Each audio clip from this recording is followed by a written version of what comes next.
17 000 monuments ouvrent leurs portes ce week-end partout en France à l'occasion des 35e journées européennes du patrimoine. C'est à la une francophone du 64 minutes.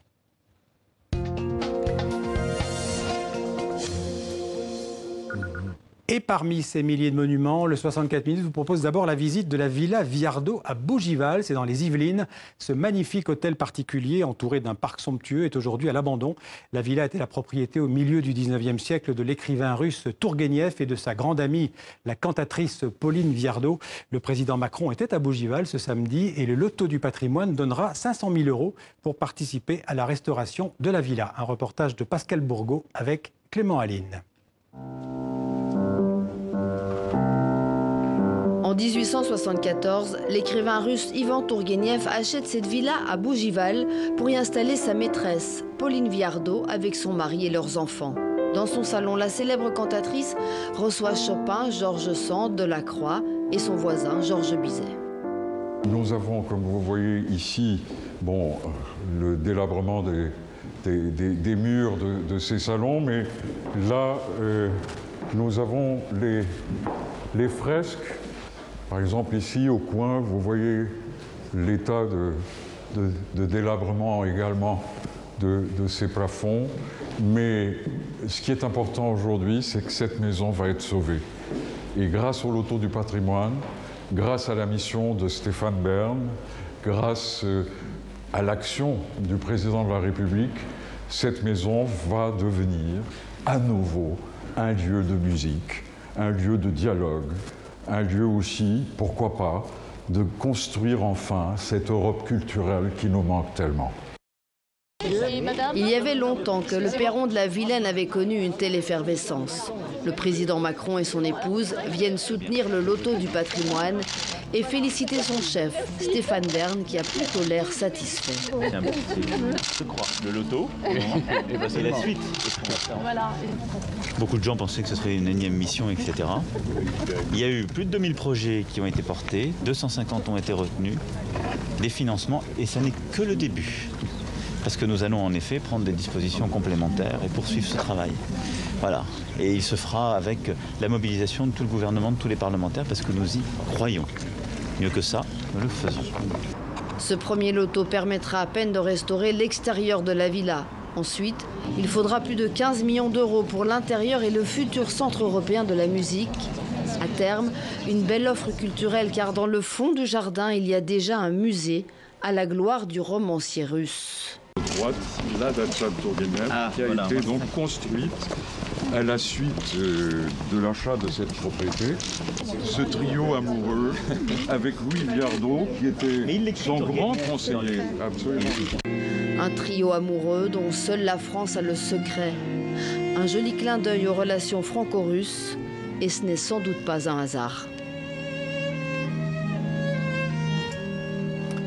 Et voilà, on va continuer à parler de ces 35e journées européennes du patrimoine avec Philippe Bellaval. Bonjour. Bonjour. Alors vous êtes le président du Centre des monuments nationaux. C'est un établissement public qui gère une centaine de monuments historiques dits nationaux, répartis sur tout le territoire français. On peut dire que votre mission, c'est d'entretenir ce patrimoine. De l'entretenir, de l'ouvrir au public, de le mettre en valeur sous toutes ses formes.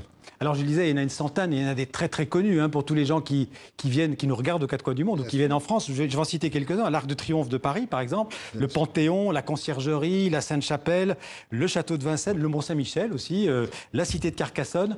Tout ça, ça fait énormément. C'est quoi votre budget annuel en fait? Le budget est de l'ordre de 130 millions d'euros. Cela nous permet de mener de grandes opérations comme la restauration du château d'Azay-le-Rideau que nous avons terminé l'année dernière ou celle du château de Voltaire à Ferney. Mais les besoins sont immenses et donc nous frappons à toutes les portes. Alors vous avez un public, comment dirais-je, fidèle et de plus en plus nombreux. De plus en plus nombreux. La petite baisse de fréquentation qu'on avait enregistrée après les attentats, quand le tourisme international en France a eu un petit coup de faiblesse. Ah oui, ce n'est plus qu'un mauvais souvenir et l'année 2018 s'annonce exceptionnelle. On peut citer un chiffre chiffre, hein, c'est près de 10 millions de visiteurs chaque année qui visitent Peut-être même atteindrons-nous cette barre symbolique. Oui, j'ai vu qu'en 2018, ça marchait extraordinaire. Très fort. Ça marche très fort. Alors, il y a d'autres monuments nationaux qui sont aussi dans l'actualité. Je vais en citer quelques-uns. Par exemple, l'abbaye de Cluny, en Bourgogne.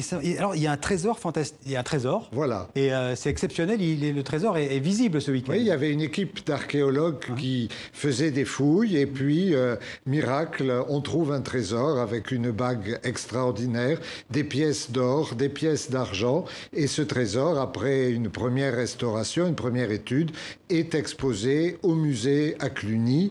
Et c'est une balade très belle à faire. Alors une autre peut-être dans Vendée, c'est la maison de Georges Clemenceau, hein, c'est le père de la victoire de la Première Guerre mondiale. C'est le père de la victoire, donc au mois de novembre, on va célébrer le centenaire de l'armistice dont il a été le grand artisan. Et il avait cette résidence face à la mer, en Vendée, voilà, avec un jardin pour lequel il avait demandé conseil à son ami Claude Monet. Donc c'est une œuvre d'art total et on sent vivre ce grand personnage dans cette maison. Alors il y a un château incroyable, c'est le château de Maison dans les Yvelines. C'est un château qui a été construit pour la famille de Longueuil et qui en fait, je crois, a inspiré Louis XIV. Oui, il a inspiré Louis XIV. C'est un chef-d'œuvre de Mansart, qui est peut-être le plus grand architecte du XVIIe. Et c'est le premier déploiement de cette architecture palatiale qu'on retrouve aussi à Vaux-le-Vicomte et dont Louis XIV s'inspirera pour le premier Versailles. Quand il a vu ce château, il a dit « j'en veux un pareil, même un plus grand ». C'était un magnifique château avec des volumes splendides et dans un site extraordinaire qui domine la Seine, pas très loin de Bougival. Voilà. Alors justement, on va reparler aussi encore en vitesse parce que le temps passe de la forteresse de Sales. Alors ça, c'est dans les Pyrénées.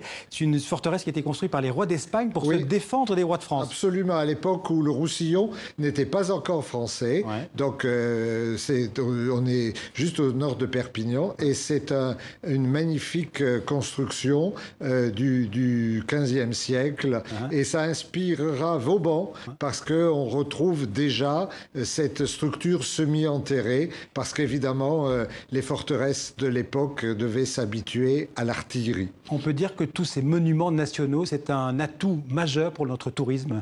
C'est un atout considérable évidemment parce que beaucoup de touristes qui viennent en France viennent pour visiter les monuments. Vous parliez tout à l'heure du Mont-Saint-Michel, il est certain que c'est un site touristique de première importance. Merci beaucoup Philippe Bellaval pour ce petit tour de ce qu'on peut voir. Il y en a beaucoup d'autres à l'occasion de ces Journées européennes du patrimoine. Je renvoie à votre site d'ailleurs qui est très complet pour découvrir toutes les missions de votre centre. C'est www.monuments-nationaux.fr. Merci à vous. À bientôt. À bientôt.